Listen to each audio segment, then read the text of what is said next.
Hello বন্ধুরা, আসসালামু আলাইকুম। উইথ রান্না চ্যানেলে তোমাদের স্বাগত। আজকের রেসিপি পুঁইশাক আলু দিয়ে ভাজি। চলো রান্না শুরু করি। প্রথমে আমি এখানে পুঁইশাকগুলো ভালো করে কুচি কুচি করে কেটে খুব ভালো করে ধুয়ে নিয়েছি। তারপর পুঁইশাকটা চুলার উপর বসিয়ে দিয়ে জালটা ধরিয়ে দিব। জালটা ধরিয়ে দিয়ে পুঁইশাকের উপরে আমি সামান্য একটু লবণ ছিটিয়ে দিই।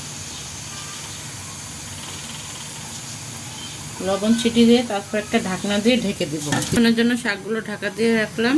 এখানে শাকগুলো সিদ্ধ হতে থাক, তাতে আমরা দেখে নিই আর কী কী উপকরণ লাগবে। এখানে আলুগুলো কুচি করে কেটে ভালো করে ধুয়ে নিয়েছি। আর লাগবে রসুন কুচি, পেঁয়াজ কুচি, মরিচ কুচি, সামান্য হলুদ গুঁড়ো আর লবণ আর তেল। কিছুক্ষণ পর ঢাকনাটা উঠিয়ে দেখব।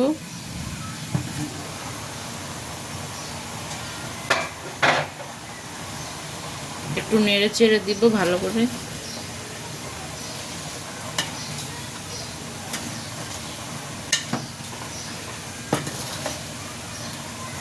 এখানে আমি 4 কেজি পরিমাণ শাক নিয়েছি।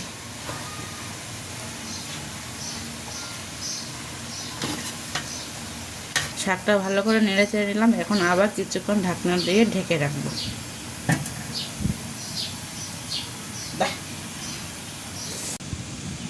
কিছুক্ষণ পর আবার ঢাকনাটা তুলে দেখব।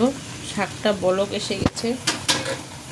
এখন আর ঢাকবো না। শাকটা যখন এইভাবে একটু বলক চলে আসবে, শাকটা আর ঢাকা যাবে না, নাহলে শাকটা পেকে যাবে। আরও কিছুক্ষণ এইভাবে রেখে শাকটা ভালো করে একটু সিদ্ধ করে নেব।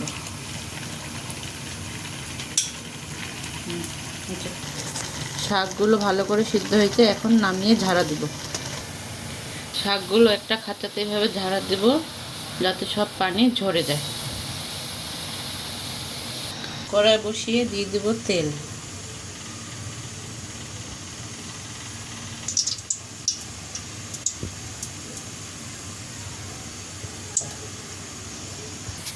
তেলটা গরম হয়ে গেলে পেঁয়াজ, মরিচ, রসুন যেগুলো কুচি করে রেখেছিলাম এগুলো এক এক করে সব দিয়ে দিব।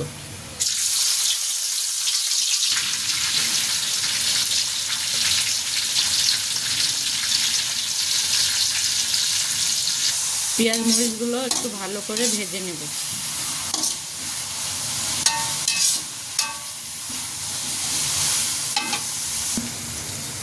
রসুন, পেঁয়াজ, মরিচগুলো ভালো করে ভেজে নিয়েছি। এখন আমরা আলুগুলো দিয়ে দেব।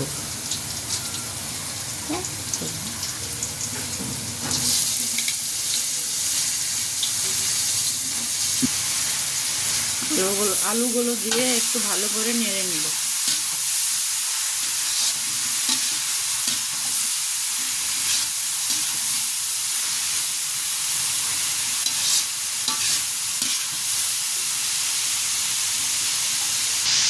এখন এতে সামান্য হলুদ গুঁড়ো, পরিমাণ মতো লবণ দিয়ে দেব। হলুদ লবণ দিয়ে এখন ভালো করে নেড়ে নেব।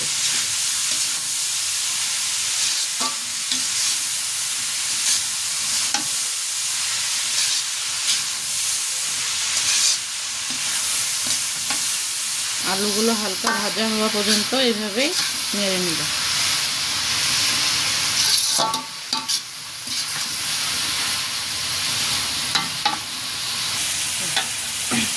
আলুগুলো হালকা করে ভাজা হয়ে গিয়েছে, এখন শাকগুলো এখানে দিয়ে দেব।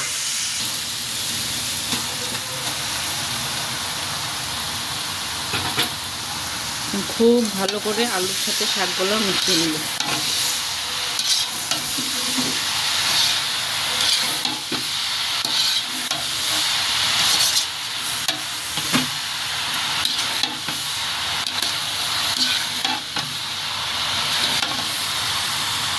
শাকগুলো আলুর সাথে ভালো করে মিশিয়ে নিয়েছি।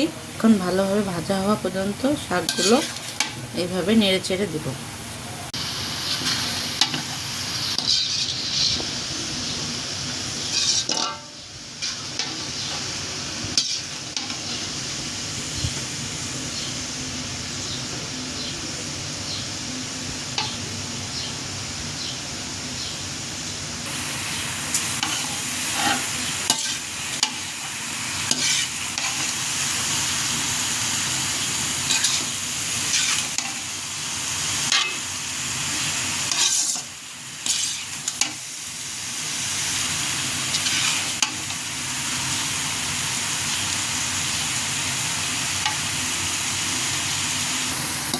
এভাবে প্রায় 5-7 মিনিট শাকটা নেড়ে চেড়ে ভাজা ভাজা করে নিয়েছি।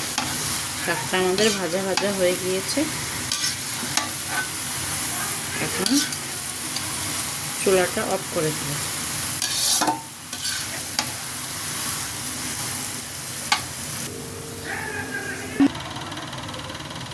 বন্ধুরা, তৈরি হয়ে গেল আমাদের পুঁইশাক আলু দিয়ে ভাজি। আজ তবে এই পর্যন্তই। আল্লাহ হাফেজ।